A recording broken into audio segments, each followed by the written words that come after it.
I will just quickly introduce MCHI to Subbu. Subbu, MCHI is, CREDAI MCHI is a body of real estate developers. We operate majorly out of MMR only. And amongst us, we've got about 1,200 members out here, of which about 300 of us are on the line. We're looking forward to a great presentation from you. And then we have our real estate related problems, but I'm sure you're going to weave a wider range of, how things connect.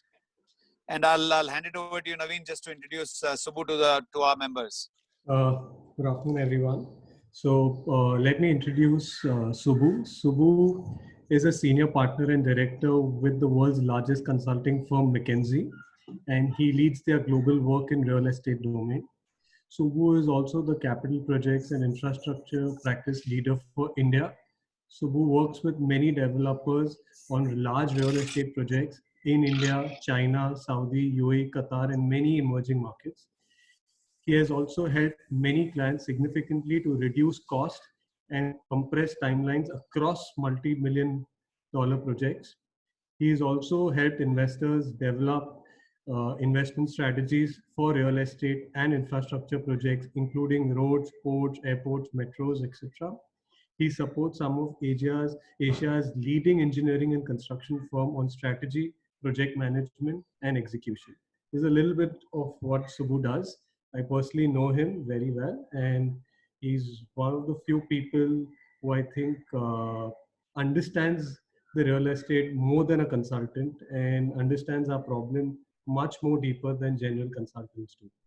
So Subbu, as suggested, we'll leave the floor to you, and we can have your presentation. And then after your presentation, we have some questions from our members.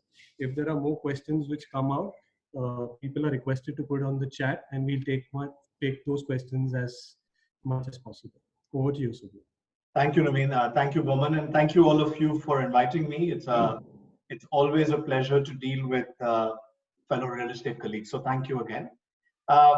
What I'm going to do today is I'm just going to share with you, I think over the last 4 weeks, and these have been unprecedented 4 weeks for everybody in the world. My team and I have been in conversation with real estate developers all over the world.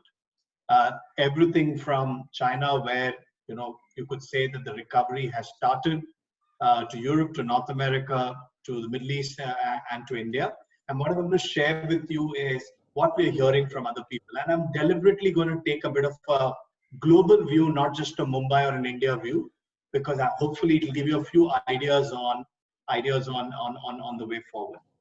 I think even before I start my presentation, I think I'd like to highlight, which I think all of us are aware of, is that this is first a humanitarian crisis. We're going to spend a lot of time today talking about economics, business, but I do believe globally CEOs are telling us this again and again. We first have to recognize the dislocation this has on less privileged people. And therefore, many steps we take as an industry, as a fraternity together, I think will be remembered. I think we all have to be, of course, we have to act decisively. We have to protect economic interests. But I do think we need to keep in mind that, first and foremost, this is an unprecedented humanitarian crisis. I think the second thing, and I was very excited when Naveen told me, please don't talk about the negative impact of COVID in India or the world. We're getting a lot of it.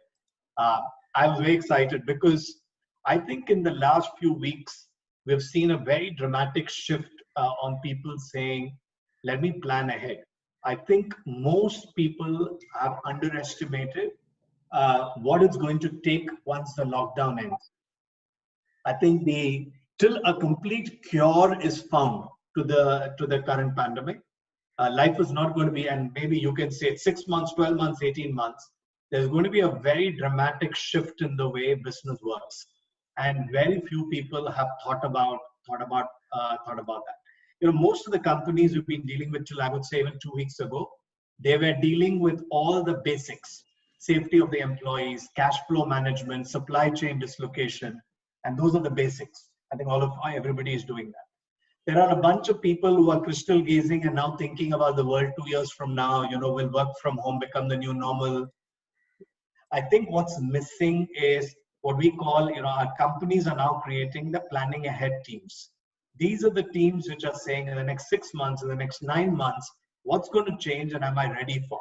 By the way, nobody knows for sure, but there are going to be a bunch of dislocations, and have you thought about that? So I'm going to spend my time helping you think through as we come into this new reality, and again with full humility, because we don't know many things, at least what we are hearing are many of our CEOs talk about. My partner colleague from McKinsey, Riti, is also on the call. Riti, if I could request you to just share your screen and just show, I have 8-10 pages just to trigger ideas, and then we can have a conversation. Yes, right.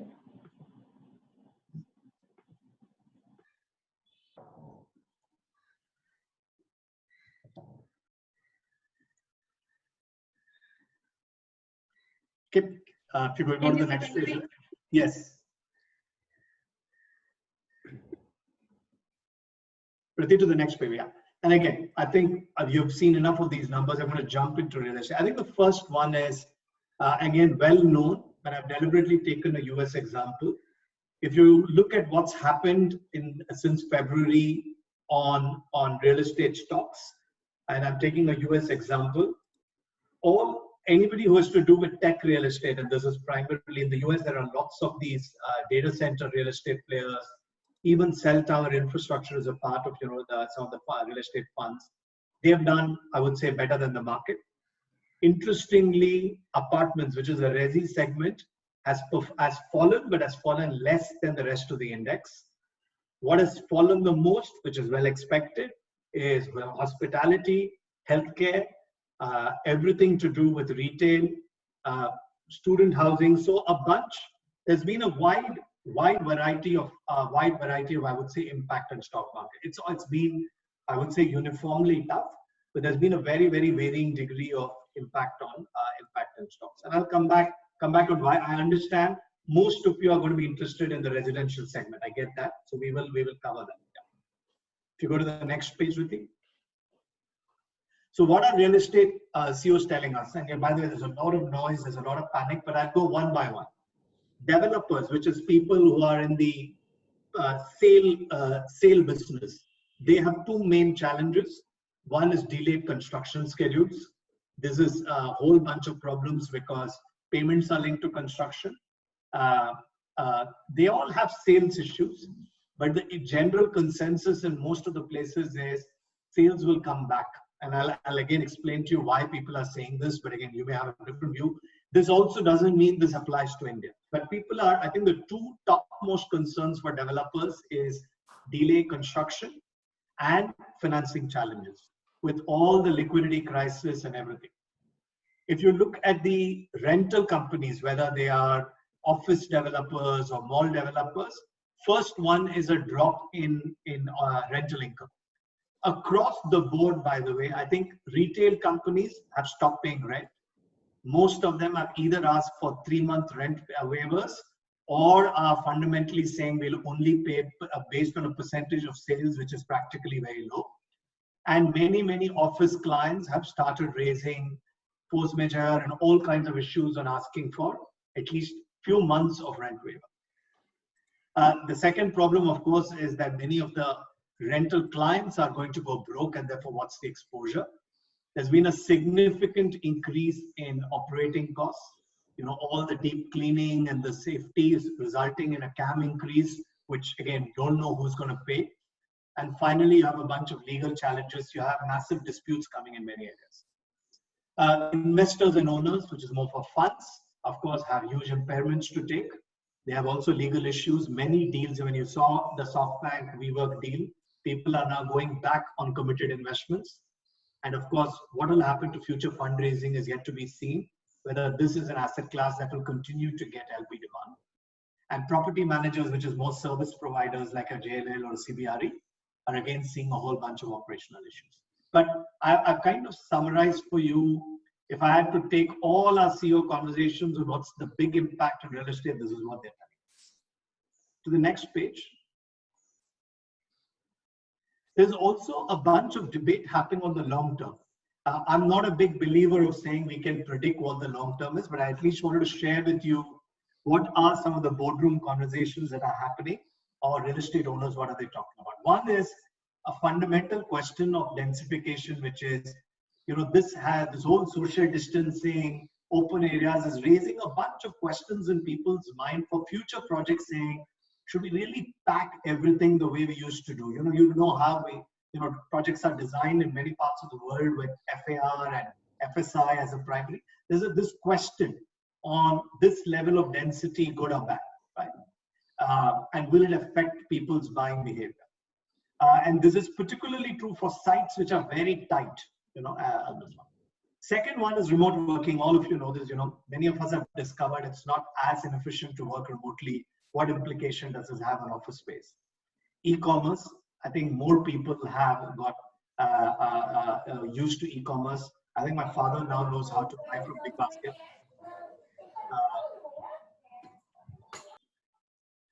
So how do you find, is e-commerce going to, what's the change and the implication? I think this local supply chain, I think this is now becoming a big question on, for example, all my Middle East real estate companies are saying, we historically used to depend on Indian, Pakistani, Bangladeshi labor to do construction, all of which we don't know whether will ever come back now for a long time. So should we have more local supply chain, or what do we do now? Lots of people have ordered their elevators and all kinds of stuff from Wuhan, and they're not going to get that. So there's a whole question on supply chain that's come up, including, by the way, on labor. And I'll share these facts with you. In China, roughly 30% of the construction laborers don't want to come back to construction. This is not because they have found other jobs.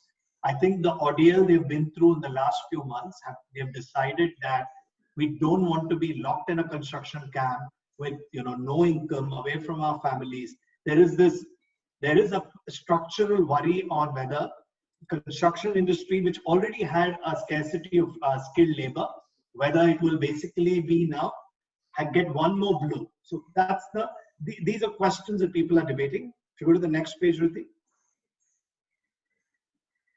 Travel, I don't need to talk to you about that. There are fundamental, I think you're talking to someone who used to travel for 3 to 4 days a week outside India every week. And I think the question is the new normal going to be the same, or are we going to change anything? Remote education, I think all our children are going through online schools and online education. Is that going to change? And the last one is on seniors. And this, by the way, is going to be one of the most interesting disruption. This pandemic, of course, has exposed our elders the most. And there will be future pandemics, is what all people are telling us. Senior people are saying maybe we should be living now in environments where care is built in, because they are unable to cope. They have been, in most parts of the world, they've got affected the most, but more importantly, they've been unable to manage their living. And this is now going to become an important trend around, how will older people live in, and particularly the more affluent people. But again, these are all long-term trends. We'll see what happens and or whether the normal comes back. If you go to the next page, I would say this is a very interesting chart that I want to share with you, which is we've been talking to our China developers and what's happened. China real estate is back to pre-COVID, almost, as I said, both from a volume and from a pricing point of view. It is back both in mid-income and in the premium category. So again, none of us predicted it.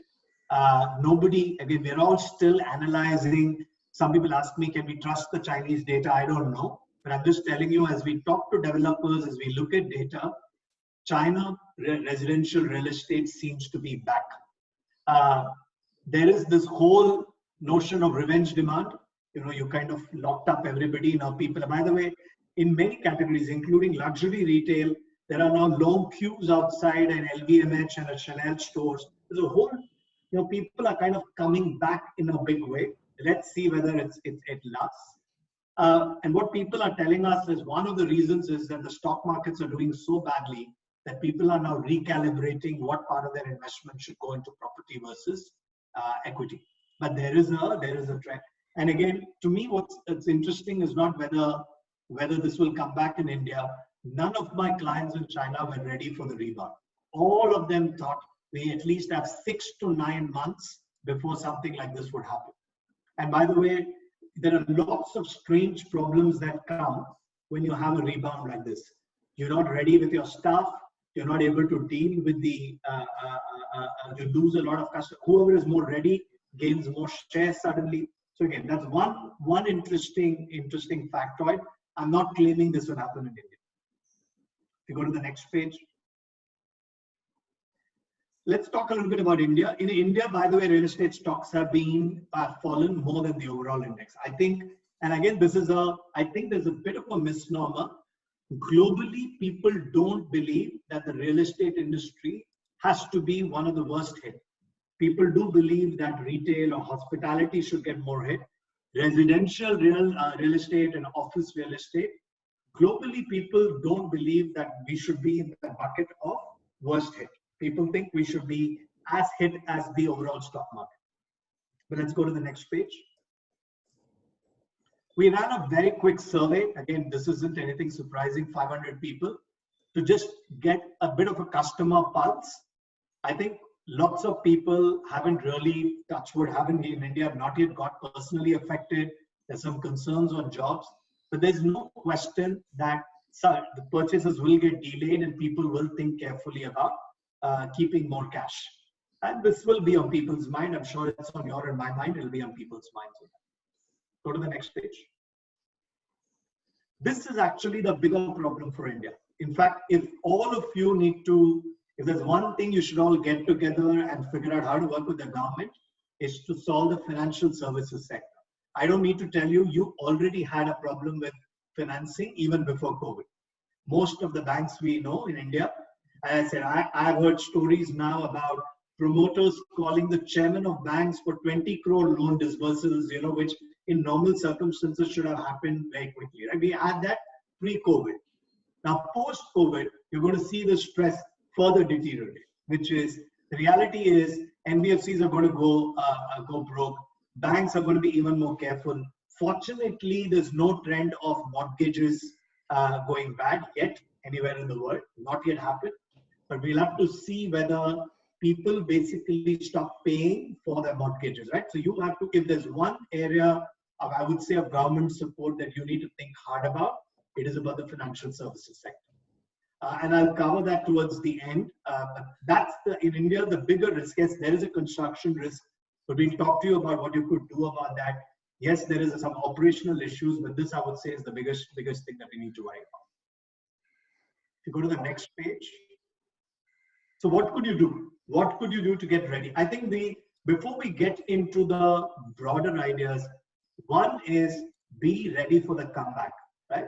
Who knows when it's going to come back? 6 months, 3 months, 9 months, 18 months. The real question is, do you have a strong comeback plan?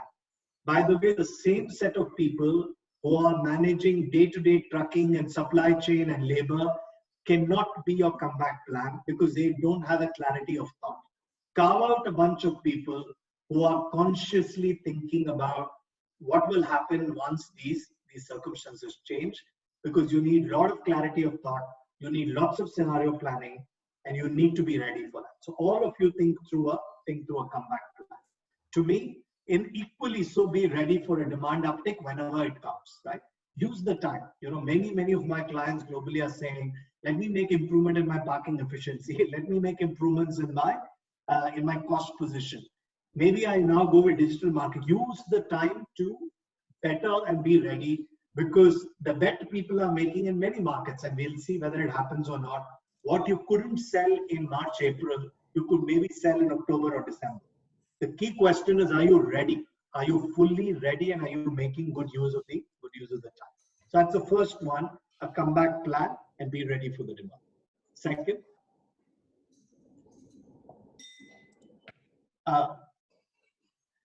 digital, right? I think the real estate industry and the construction industry has been the most skeptical about digital, right? We have in general believed all of this doesn't apply to us. Or even when you have Salesforce or SAP, most companies I know use 10% of the functionality, right?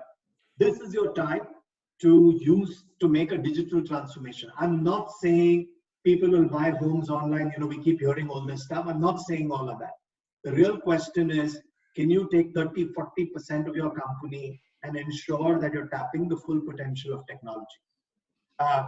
In today morning, I was in a meeting with China Vanke. I don't know how many of you know them. They are China's largest residential developer. They are pushing very, very hard to say, can I go paperless? Can I go, what can I digitize? They're open, they opened an entire portal for non-resident Chinese to trade in their property.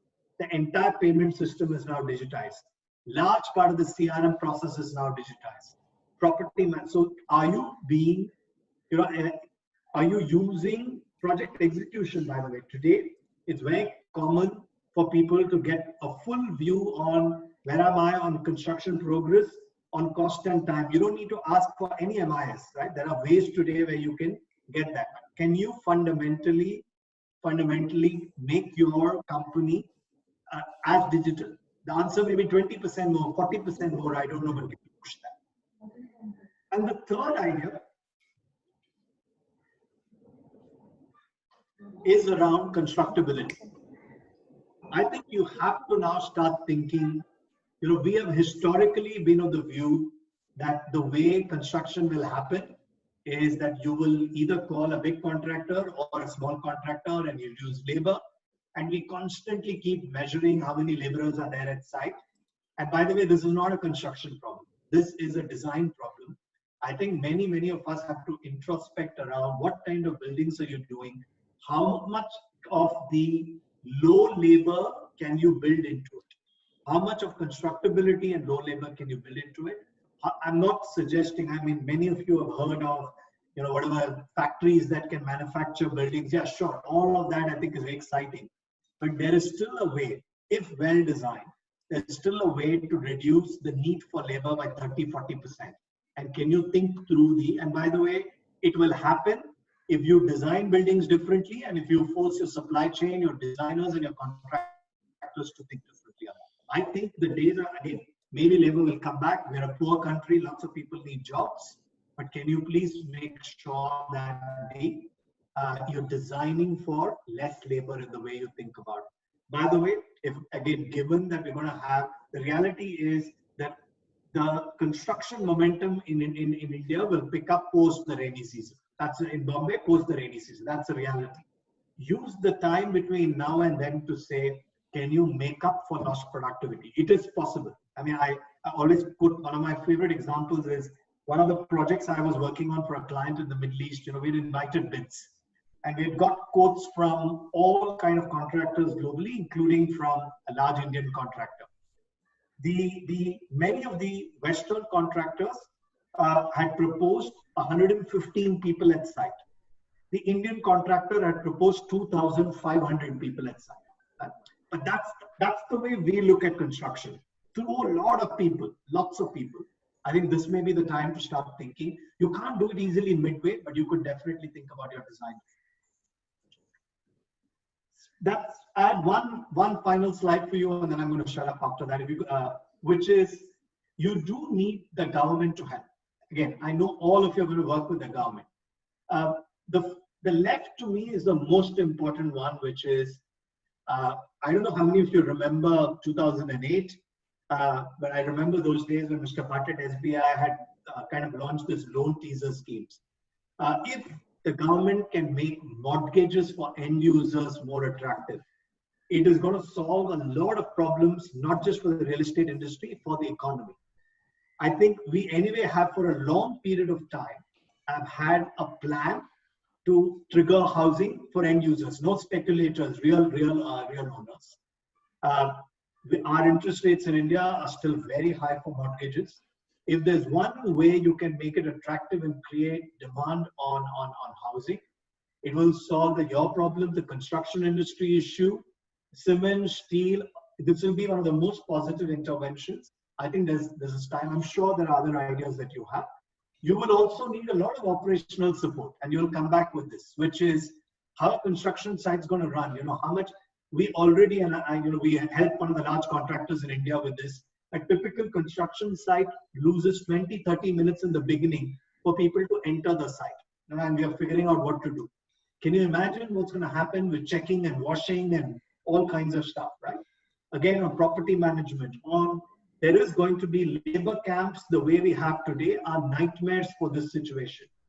What upgrades are we going to make in those things? So you're going to need a bunch of operational support, but I would recommend the industry to come together and make for a push for a demand stimulation particularly at the 50 lakh, 75 lakh, 1 crore, 1.5 crore kind of ticket sizes. This is the time for that.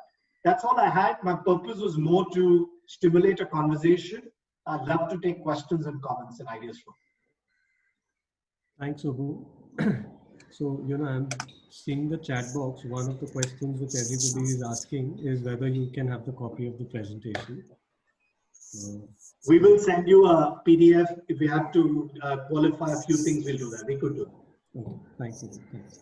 So, most of our questions you've touched upon and covered, but I'll still go by the list of questions which we had.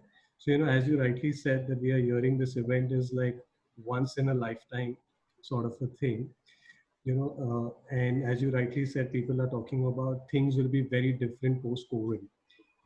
Businesses will change the way they work. What is your suggestion apart from, if you can elaborate a little bit in the short term, medium term and long term, while you covered that we have to think about how do we do construction, how do we look at sales, be ready. But what are some of a little more detailed idea? Because, we have close to 400 participants across MMR. So some ideas which are simpler to implement, some of the ideas which we can think of doing in the immediate time frame. Sure, and again, I can tell you what other people are doing, the other conversation we're having, and again, please adapt them. I think I would say for the short to medium term, which is a 3 to 6 month window.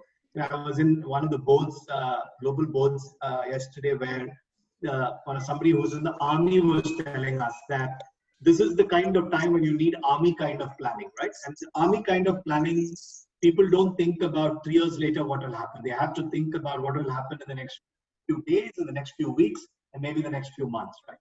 So I would take that time frame. What are some measures that you could think about?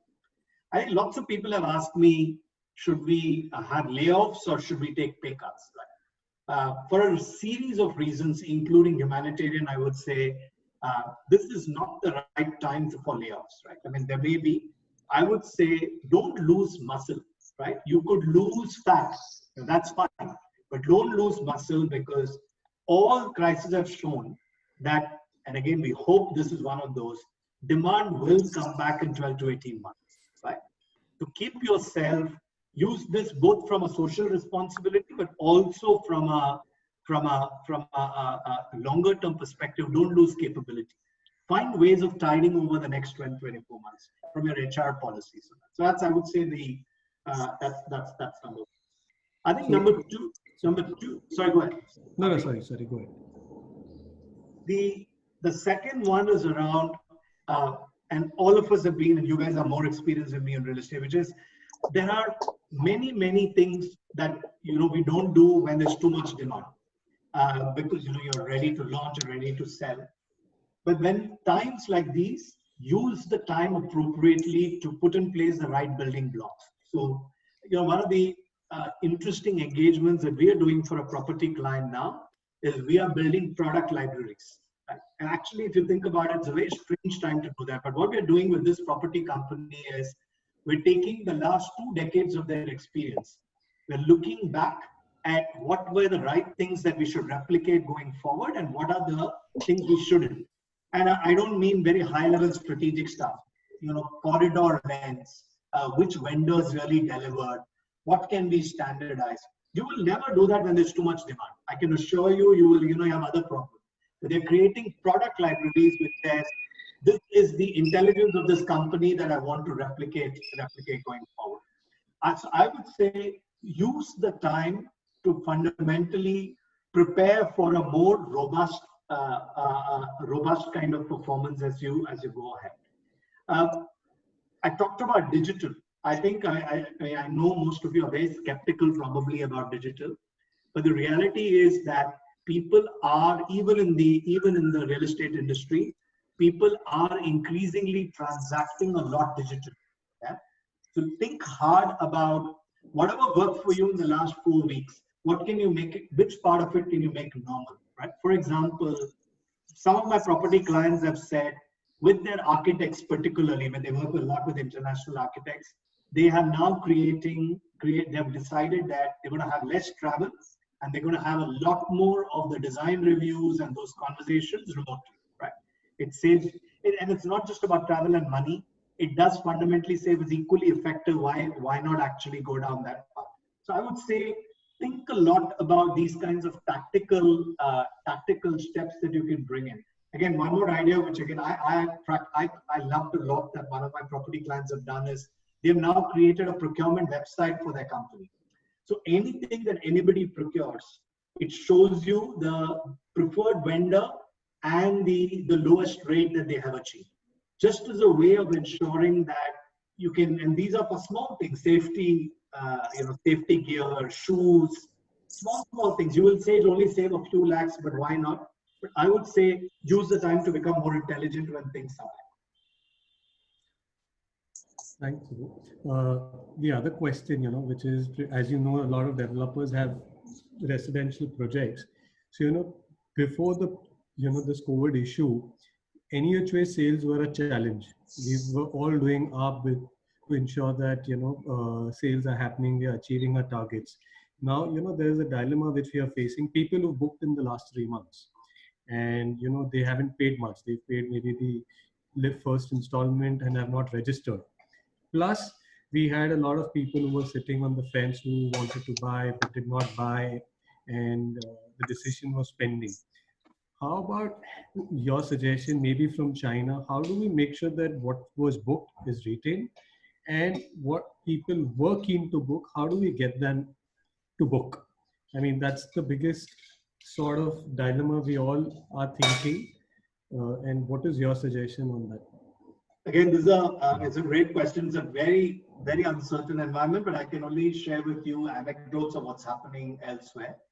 I think in the US, payments have for sure gone down 15% this month, right? It has. So what people, the first of every week, people used to make payments for both rent and mortgages. It has shown a significant dip this month. The action plan for most developers is to actually support and allow this to happen and let people come back, right? So that's again, we'll see whether it works or not, but most developers are saying, we are not going to trigger any quote unquote action because this they believe is normal. In China, the facts show that most of the demand came back after demand recovery. So we have been asking our developers, the hot leads, not random leads, but the very hot leads, and people who kind of started but couldn't complete. I'm told anywhere upwards of 90% have come back. So and we'll have to see what happens in India, is that hopefully this is just demand postponed and not demand lost, but we'll have to closely tackle it.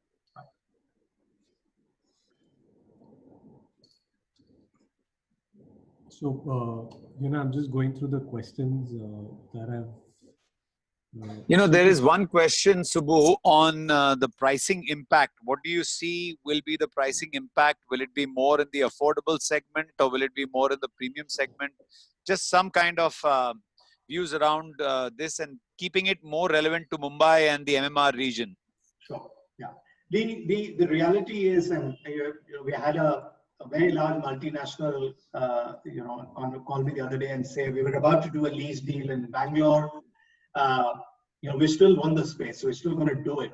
But given this, should we just now push for a bargain, right? And you have to remember, this is what consumers in all segments, whether it's of residential or will do, right? People will come back for sure. And if you want people to buy, they will look for a quote unquote for a deal. And this is a part of the kind of planning you'll need to do on comeback. I realize most of you are probably already scraping the bottom in terms of, because our real estate market was already very difficult even before the COVID crisis. So yes, you should be ready for when demand comes back. People will look for incentives. When I asked my Chinese developers on what they did, what they told me is more than prices, what they have done is very interesting finishing packages. We give you a kitchen upgrade, but we give it to you free. We give you payment kind of what you call moratoriums for, pay your EMI 3 months later. But I would say think about that. Interestingly, again, this is only 1 month data. Interestingly, the Chinese data is not showing a big fall in prices. It's showing promotion kind of impact. But if both in the affordable and the premium segment, it's not showing fall in prices. And is there a greater opportunity in the affordable housing space as of right now, given Mumbai and the MMR region? Absolutely, Bob. And I really think, and by the way, affordable has different connotations to different people. Think about normal people earning whatever normal salaries who will want to either upgrade or buy a home, catering to them. I think for a very long period of time, market after market is going through this. Again, in the morning today, I was with a bunch of people in Dubai, where the government is now gradually realizing that people buy housing for some use. The use could be for renting or the use could be for living, but nobody buys houses just like that. And by the way, Dubai had many, many years of people buying houses just like that. And all that froth is going away. So I would say end user oriented housing. And that could be 50 lakhs, 75 lakhs, 1 crore, 3 crores. Absolutely. Focus on that. Just let me put a spin to that, Naveen, 1 second. Subbu, on another chat, I was hearing the people who lose their jobs first are the absolute lower end of the segment. Right. So wouldn't that itself mean that your housing in the affordable housing space, the demand would actually get impacted? Again, the data is showing that the people who have got worst impacted are the non-fixed wage earners. These are people who have informal jobs, who don't have a regular kind of they don't have the regular pension, they don't have fixed wages. That segment, at least to the best of my understanding, will for sure get affected. But many of the Mumbai-based projects don't really cater to that. I think most of your projects, again, if you are indeed catering to housing that is, I would say, 10 lakhs, 15 lakhs, yes, you have a big problem. But if you are in the 50, 75 lakh, 1 crore segment, I would say those people are nervous. They are also, by the way, smart enough to know that's a good buying opportunity. With the right confidence from the government, and as things come back, my sense is they will actually be good segments to look at.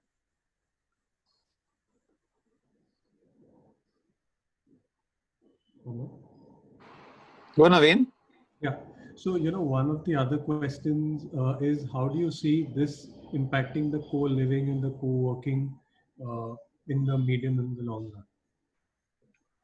You're going to hear a little bit I have a bit of a biased answer for this, which is even before COVID, I was never a big believer of co-living. We have done so much research globally on this stuff. We never find very exciting consumer feedback to live like a dormitory. People are willing to do that for a part of their life for a few years, but we fundamentally don't believe co-living. We think co-living is a nice niche. Interesting, but it's a nice niche. Co-working, of course, always had just give me a second, guys. Let me just have some water.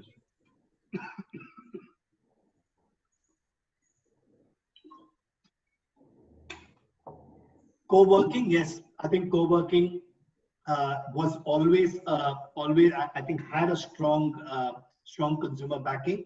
Co-working was never expected to replace offices. It at best would have, I think, the most aggressive predictions on the future of co-working was that 20-25% of office space in the future will be co-working. That's the most aggressive future projection I've ever heard. To that extent, yes, it has strengths, but co-working has a lot of, I would say, temporary problems to deal with. They have to manage social distancing. They have to manage safety. They have to manage temporary leasing. So I would say it will get challenged, but it won't fade away. Co-living, as I said, I fundamentally don't think had very strong legs to start with. Along with that, Naveen, may I ask, what's your view on senior living, student housing, second homes? I think senior living is going to be a very it's going to get affected very interestingly in this crisis. Senior living, I think elderly people who are on their own have probably felt the most vulnerable as in this crisis. Everything from supplies to doctors. We've had they're talking to some very large senior here living operators internationally. The kinds of issues that these people have faced is remarkable, right? Which is, all of them do their blood tests regularly. Shall I let someone into my house or shall I not, right? Because what if they come and infect? So many questions. So I would say an interesting value proposition for the elderly will probably find the most traction now, right? And the most traction. But remember, these are not off-plan sale apartments, but these are fully serviced, fully operated, keeping their needs in mind. But I think that is something that is worthwhile interest to think about. Student housing, again, again, this is pre-COVID. MIT already had, I think, 15,000 people doing full education in MIT online, full 100% online. This trend was picking up. All that has happened with COVID is people have now realized that online education can be very effective, very effective, right? So people are definitely worried about student housing, particularly in India, because remember the real focus on student housing were these private universities, right? They were not in the IITs or whatever. There is a growing feel that online education will become a big driver. Now, whether, fortunately, the size of student housing in India is so small that maybe they'll still see growth. Do you want to take 2 minutes?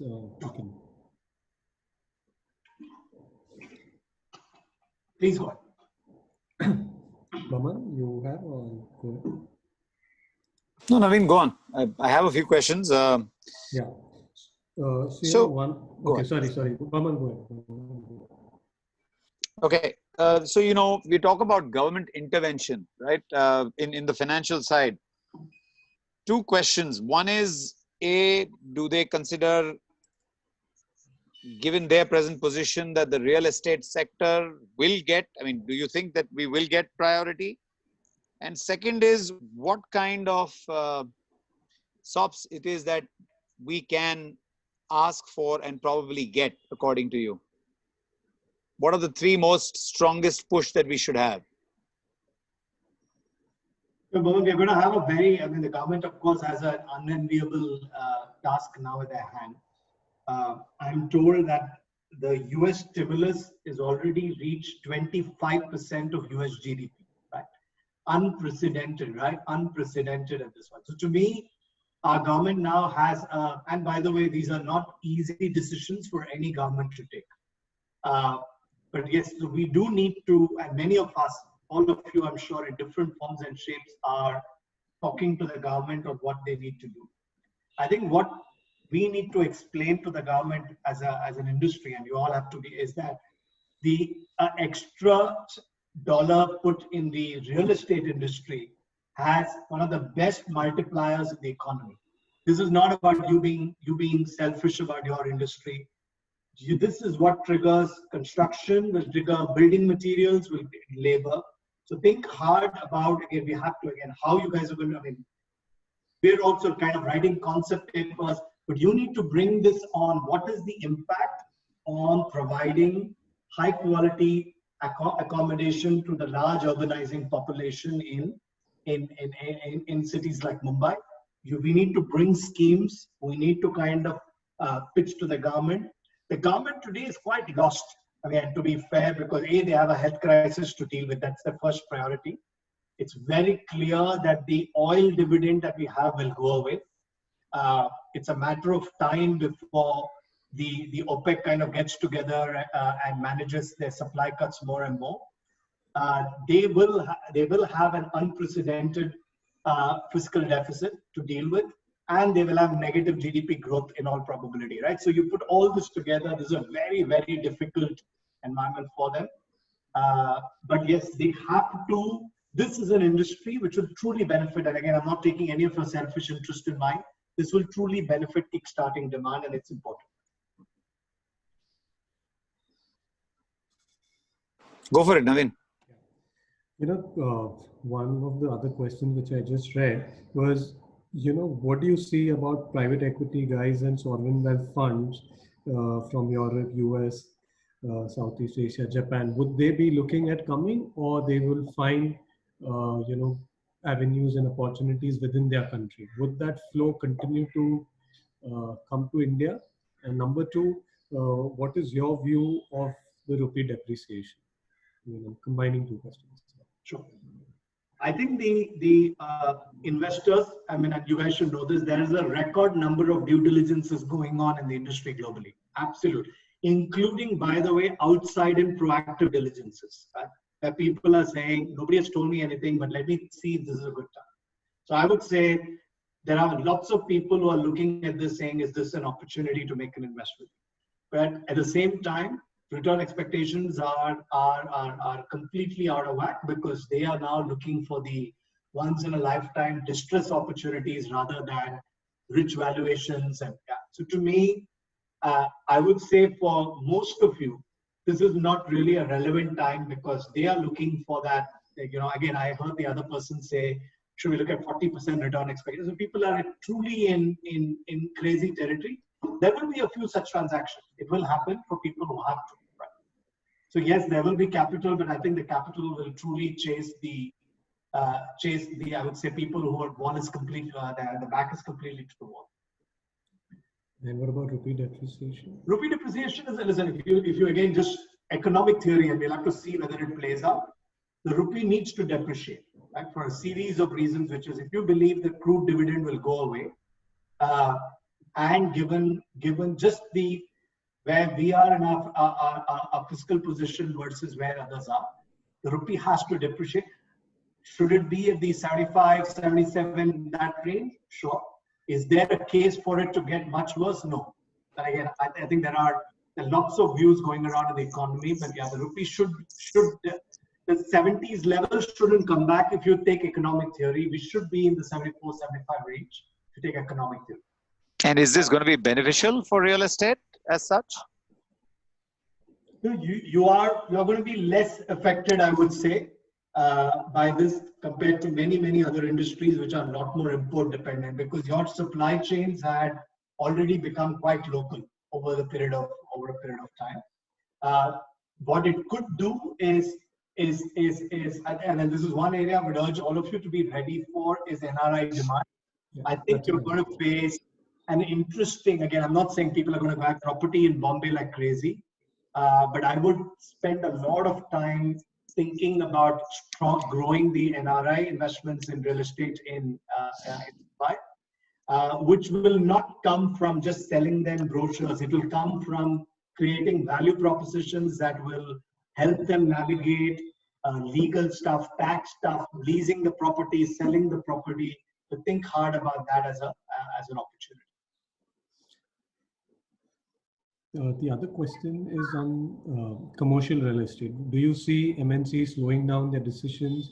You touched upon it, but if you can elaborate on that. This could, my view, and again, there isn't consensus yet on that. My view is you're going to see probably a 12-month problem and a fantastic opportunity post that, right?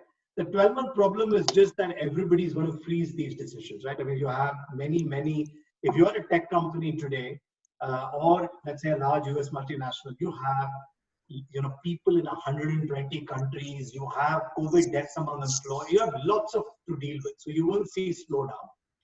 But the logical conclusion of all of this has to be more cost reduction, pushing technology to lower cost countries like India. So I actually think commercial demand will do very well in the, say, I don't know, I'm just guessing, maybe in a 9 to 12 month time. So a quick question for you. Do you feel the government should and will it start printing money and putting it in the hands of the people? Again, I'm not a full economist, but people will tell you that printing extra money just creates a much bigger problem. It doesn't solve anything. I mean, you may feel like you are solving the problem in the short run, but the long-term consequences are disastrous for us. So I would say, again, there are many knowledgeable people in the country, but I hope we don't go there. We have a question from our president asking, do you see governments continue to spend on infrastructure within MMR at this point of time, or would they slow down given that they have their own financial issues? The expectation, and again, we've had conversations with the government. We've been looking at the fiscal economics. Numbers are showing that infrastructure spend will slow down because fundamentally tax revenues will be slow. You cannot, you can't generate, you have to take care of all the health priorities, and therefore, by definition, infrastructure spending should go down. But again, at the same time, from a stimulus point of view, they may actually spend on some of these to trigger more development. So you mentioned about, tiding over our present financial situations. Would you like to just give 3 or 4 major pointers as to what is it that developers can do to immediately tide over the next 2, 3, 4, 6 months of let's say, this turbulent time? It's obviously depends a lot on your starting positions. And Naveen knows this, and some of you know this, which is I've always been a big believer that you should not be leveraged in real estate. This has nothing to do with this cycle. There are many people who believe that X amount of leverage is great. In general, as I said, it's been proven again, and it's not me. Look at the 100-year history of real estate. Leverage has always been been a big problem. So independent of the problem is when times are good, or if you are in good position, everybody wants to give you money. When times are bad, everybody wants it back, right? So think hard about, again, you can't do much now if you're already in the position. I would say leverage, keep that in mind. Second, don't let, and I'm sure I have a bunch of analysts, don't play the short-term game in real estate. I think, this is not a business, and you know this better than me. This is not, the reason this is a family-owned business, private business globally also is that it's a long-term value creation business. Don't worry about this quarter, next quarter. Play the 5-year game. If you have to do less now, do less now. You have to do, there will be times when you will get to do more, right? So I would again say, be very conservative, think long-term, focus a lot. Again, I'm talking to a bunch of real estate developers, build a strong foundation. I think a number of property companies I go where their foundation is weak. By foundation, I mean, are your systems and processes right? Do you have the right people? Do you have you focus a lot on that? On the financially, what you could do, right? Honestly, there's very little you can do in a situation like this because the revenue lines have stopped. You can, of course, cut more costs. You can even lay off a few people. You can't do a whole lot of financial engineering at this stage. I would say, and I know I sound repetitive, go back to basics, conservative, strong foundation, find a way of surviving the next 12 to 18 months, do the right things by a consumer, and I think be ready for the uptick. The uptick, I know I sound completely optimistic. The uptick has to come. India cannot grow. Uptick has to come. Just be ready. There's a question on, where does the capital for real estate come from? I'm presuming he's asking, are there any new sources of capital that one can look at for real estate? This is the irony of the situation, right? It may not be funny for me, which is that for people who don't need money, there's a lot of capital. And for people who need money, unfortunately, there's very little. This is just the reality of there are enough pools of capital that want to be playing real estate, but fundamentally, they're all very nervous. They're all nervous on who to deal with, who to let, people. I would say again, if you can become someone who is well known to deliver projects and serve customers well, you would get capital. But no, if your question is capital rushing in now into India or to Mumbai, no, the answer is no. And Subbu, just taking on your experience, and your knowledge on China, should we as a chamber, as a body, as a fraternity lean heavily on the media to bring back the positive image? That is to say, should we kind of engage in any kind of propaganda or any kind of information spread through the media to bring back the confidence for, let's say, real estate investors, buyers? So, Boban, the Chinese media propaganda works at a very different level, right? I mean, in India, I'd be surprised if we can actually uniformly, work on this stuff. What we absolutely can do is to ensure that misconceptions are not spreading. I do believe between the government and the chamber, you guys have an important role in highlighting, as I said, bringing back customers saying nothing really changed. We still need housing, we still need offices, the longer term story is intact. So I would say invest in that. I think equally to me, China has seen that over time. Many markets, including Dubai, is now going down that path. People are almost completely stopped wasting money on advertising real estate projects, hoardings, banners, newspapers. People are almost saying the best way to market real estate is one, of course, track record and reputation. All your old projects, do them really well. And lots of digital and one-on-one marketing and convincing people. There's always this term that people use in real estate, which is, marketing screams and reputation whispers. Start now relying on the whispering, right? Start going down the path where people now believe in you rather than, go through that. One more question, Subbu, is what are other countries doing to give stimulus to the real estate developers, and on the demand side as well as on the cost side? We're seeing, roughly 4 types of measures with lots of variations coming. One is the RBI equivalents are giving credit guarantees to the banks, telling them go lend, something goes wrong, we're there. So, by the way, India has to get that right. Now, whether real estate benefits from that, I don't know. But this whole notion of how do you give confidence to the banks to lend, I think is one important thing. I think the second one is at the individual, the retail level. How do you give mortgages? Again, give people confidence to lend. You have the Fannie Mae's and the Freddie Macs now doing all of that, which is again giving confidence to mortgagors to lend and giving them again a bit of a guarantee if something goes wrong. The third one is a lot of I would say support governments are giving to construction laborers, finishing contractors, because remember this industry has a lot of service providers. What is the government doing in terms of wage support and to these people? And the last one is these kinds of mortgage incentives or demand incentives, which is, buy now, you don't have to pay EMI for the first 1 year or 2 years. That kind of, which is more about timing rather than intrinsically. So these are the kinds of things people are working. So you also mentioned that China has bounced back and there are lines outside LV, etc.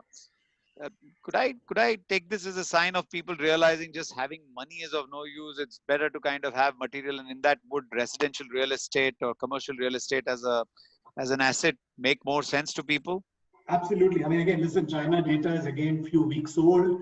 There are all kinds of trust issues, but I think all of our people are telling us 3-4 things, which is people have now learned the limitations of work from home, all this remote stuff, right? I think, all of us are feeling the pain already. We are social animals. We do need to invest in community. So to me, one, people are coming back to all the, I would say, physical manifestations of interaction in a very big way. Absolutely, consumerism is people are, which is why this this notion of revenge shopping has come. People are so frustrated that they're shopping like they've been forced not to for a while. For sure, the weakness of the equity markets have got exposed. People have always thought that equity is like it only goes one way. I think people have realized the impact of that. I think what you now need to bring in is not irrational investment in real estate, but I would say the long-term wealth creation kind of investment in real estate. China is seeing now, many of my developer clients in China have created teams where they deal with long-term investors in real estate. So these are people who want to now buy 2-3 homes which they plan to rent, no plan of selling, and benefit from a 10-year appreciation. And there are products. By the way, these people have a very different, unique set of needs. Where they buy, what sizes they buy, the way the portfolio gets managed, how will they kind of maintain all of that stuff. So I would say definitely there are some of these long-term opportunities that we will see. So a question which had come up on another chat, which I think you'll be able to throw a lot of light on, is what kind of coming together, consolidation, joint venturing do you think will happen and or is happening already, which is good according to you? And what do you think is it that we can focus on as, trying to consolidate or come together as developers to do deals, because 1 + 1 should equal to 11 in going forward. Any kind of structures that you can put around it or just briefly talk to us about? Sure. I think consolidation is happening at different levels. If I look at shopping malls, they are massively consolidated. Offices, I would say, still getting consolidated, but with the, let's say, 3-4 players in every market rather than one. Shopping mall is almost going down to one large shopping mall player every market is going there far. Residential is consolidating, but in no market does it get super consolidated, because again, maybe from thousands of developers we are now going to come down to a few, whatever, hundreds, but it's not going to become very few in most markets. The consolidation is happening in a different way, which is it's happening today because financing is only available, or capital is only available to a few, and consumer confidence is only being reposed in a few. So that's the way to think about it, which is, to me, consolidation is far more about, if you are a small developer, and there are many examples we have globally. If you are a niche developer or a mid-sized developer with a fantastic track record of consumer service, project delivery, and conservative financing, you're fine. You may not become big too fast, but you're fine. The problem is if you're a developer who fundamentally doesn't have a good track record of delivery, and more importantly, consumers. I think, again, this is I'd urge all of you to think very hard about, are you really a consumer-focused company? If we ever do a consumer research on brand equity of property companies in India, we will probably get horrendous scores, because we are used to a certain kind of behavior with consumers, right? So to me, think through that mechanism. But yes, consolidation will happen in India for sure. And for the reasons that I mentioned, which is consumer, project track record, and financing. There's a question, very interesting question for me at least. Someone's asking, if you are a cash-rich developer today, what are the best long-term opportunities to invest in? I think everyone's going to give him a call afterwards. Yeah, exactly. Who are these people? Listen, this is what a fabulous opportunity to be on the buy side. There are, by the way, companies who are thinking about acquisitions in a big way. As you can imagine, and by the way, I did answer your question on joint venture, and I'll come back to that as a part of this. I think if you are cash rich, this is a time to invest in assets, prime land, if they're available, and I would say prime brownfield assets. There are, interestingly, if you own a prime office property today and you get it at a good cap rate, I would say you could make a killing 10 years from now, right? Because what will happen is, of course, cap rates will compress, but more importantly, you'll have rental escalations, you'll have demand escalation. So I would say focus on buying once in a lifetime assets. It could be land or ready properties, but of course, do conserve cash, right? Don't do deals that will happen, that will come to you, let's say 6 months from now, because it's better to be sitting on cash. Joint ventures, this industry globally has one of the poorest track records of joint ventures. Two developers working together, very difficult. So I would say, in general, keep it simple. Do acquisitions, but don't. I would say joint ventures have always been tricky in real estate. Even in good times, nothing to do with COVID. Even in good times. Naveen, go. So I think we are done with most of the questions. Subbu, do you have time for us to take more questions, or Absolutely. No, sure. Please, Naveen, go ahead. So I can ask one. Subbu, when was the last time you bought a home? When was your last home purchase? About 2.5 years ago. So would you think of moving to a bigger, different location, any kind of thing, home, considering that there'd be bargains available right now in the market?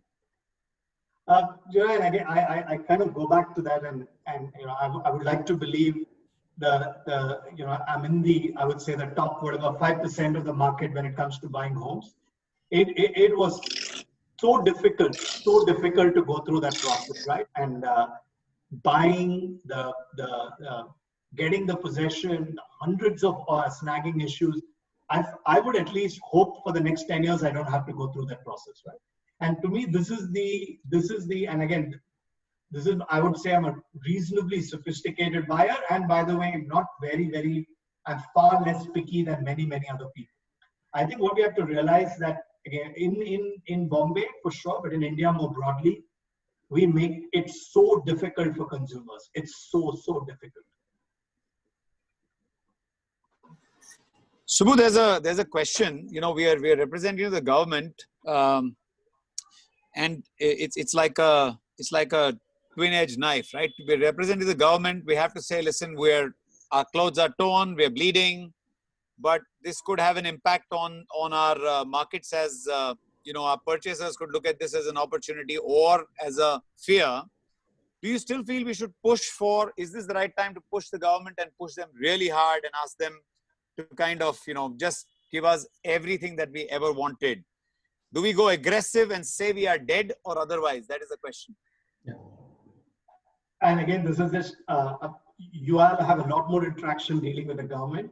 I think what we're hearing from the government is there's so much distress that now it's a question of where to focus, right? And limited resources. Let's not kid ourselves. The government doesn't have infinite resources.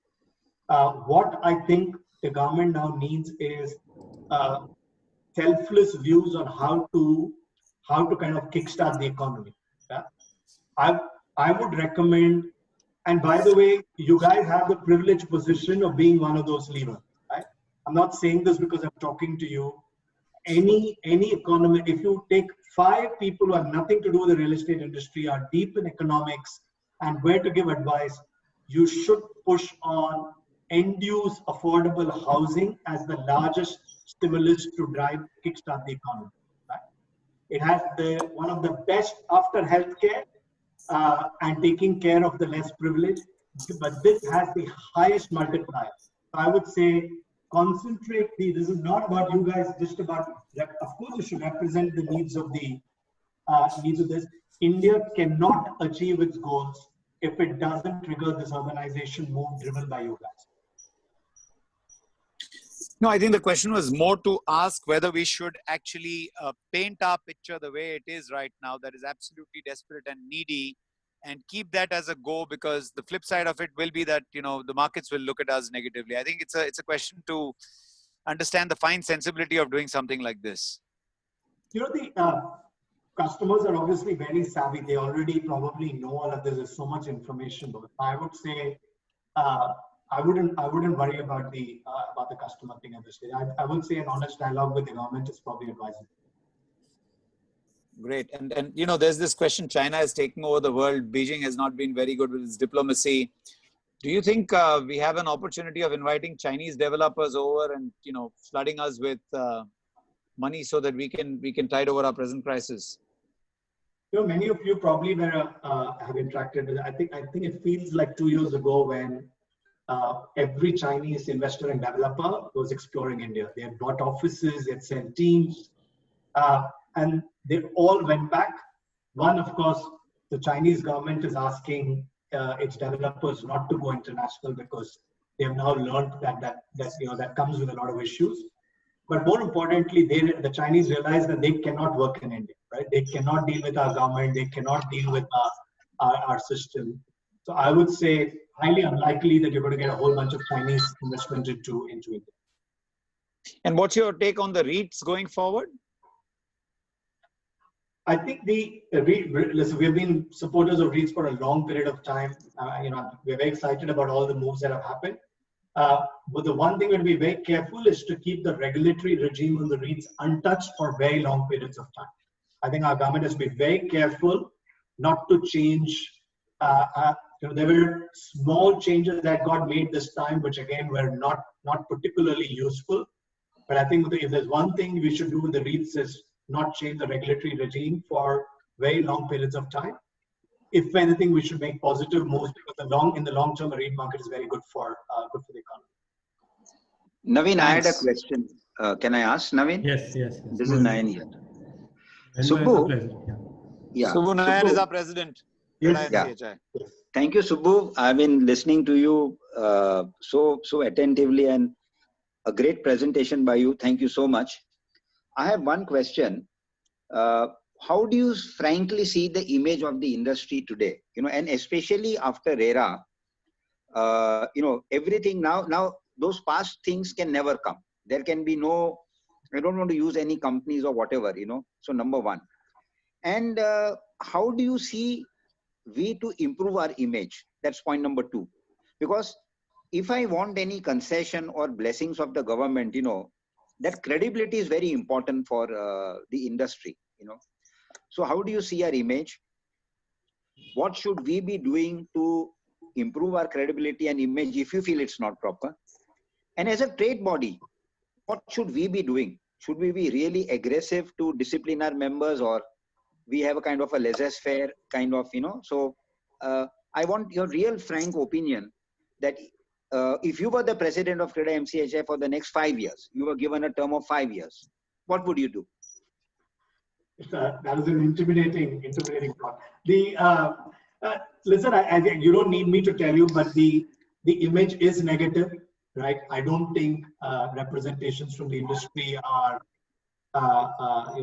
let's say if NASSCOM were to go and make a plea versus the real estate industry were to make a plea, there's no doubt about, there is definitely a negative perception. I know RERA is getting better, but most people think, developers are adhering to RERA, kicking and screaming versus proactively kind of embracing what the spirit of what RERA is trying to do.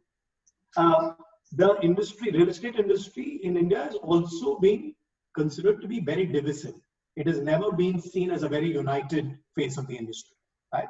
There are lots of, I would say, regional faction, city-wise faction. The industry, and by the way, this always comes with the detriment.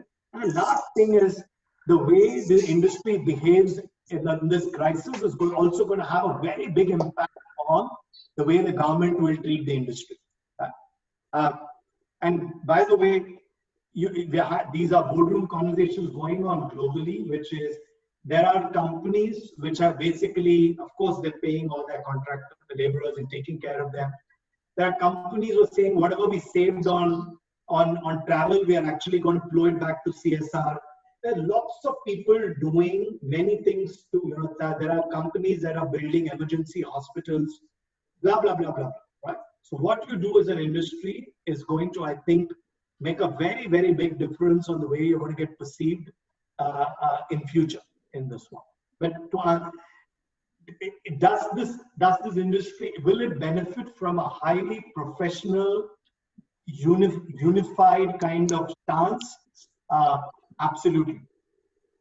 Does it exist today? You don't need me to tell you no. I don't think so. Thank you. I think, Subbu, you touched upon retail, but there's a question with regards to retail. What is your take on it? I'm presuming you mentioned malls, there'll be only one player, and et cetera, et cetera. But do you see, to pose the question a little differently, do you see high street retail coming back in a larger way because of whatever advantages there were there? I think retail is, I actually think there's a lot of money for some people to make on retail in India, right? Because what's happened is, we've gone from malls to now, there's no retail capacity, quality retail capacity getting built, right? So it's a very, very, I would say, and globally now people have now come to the view that these mid-sized malls, not these crazy large malls, are actually with strong community backing are very positive. Having said that, I would say retail today needs a lot of capability. It's not, to be honest, it's not a real estate game. You need to be incredibly thoughtful about zoning, the way you manage your tenants, the way you manage online. So I would say this is not an opportunity for every one of you. There are one or two people who I would say active with great capabilities should be making a lot of money in this. And you mentioned about China bouncing back really fast, but do we have data on whether they had job losses or not, or the Chinese, government's inputs into economy? So there was a massive wage support program that got run.